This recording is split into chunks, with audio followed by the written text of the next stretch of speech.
Hi folks, this is our first example looking at balancing chemical equations. Okay, so what we have here is what's called a skeleton equation. So we have the substances that make up our two reactants here and our one product, but we see that it's not a balanced equation. So for example, I see that there's 4 carbon on the left hand side of the equation, but only 2 on the right hand side. Okay, so our goal here is to balance this equation. Now I need you to keep in mind that the only thing you can add to this equation to balance are coefficients. Okay, so that's why I've left a bit of room in front of each substance in order to add a coefficient if needed.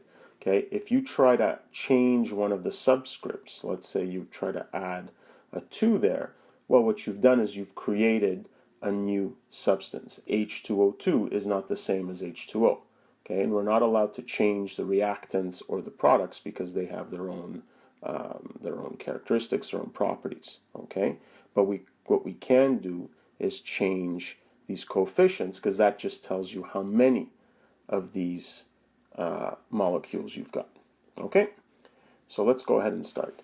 Now, I notice here that I've got hydrogens and oxygens a little all over the place. So I'm going to save those for last. What I'm going to do is I'm going to start by focusing in on the carbon, which only appears one time on each side.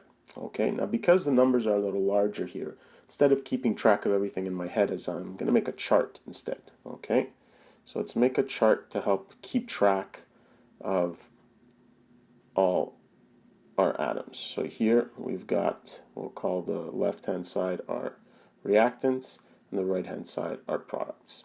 Okay, and here we've got carbon, we've got hydrogen, and we've got oxygen.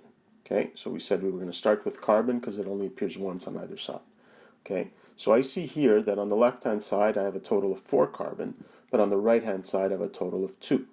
Okay, so what can I do to this right hand side to get my 4 carbons? Well, I can add a coefficient of 2 in front of that chemical formula, and I see now that I have 4 carbon on the left and 4 carbon on the right. So I've succeeded in balancing the carbons. Okay, I'm not done yet though, because I have to now make sure that the hydrogens and the oxygens are also balanced.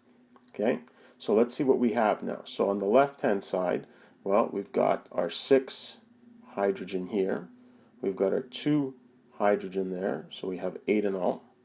Okay, and when I look on the right hand side, well, I've got the 4 hydrogen in each of these molecules on the right hand side, but I have 2 of these molecules. So in all, I have 2 times 4 is 8 atoms of hydrogen.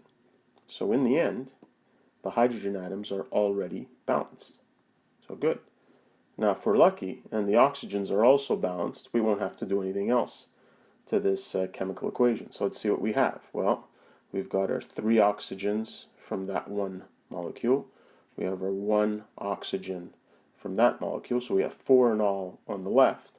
And when we look on the right, well, we have our 2 atoms of oxygen in the chemical formula, but remember our coefficient.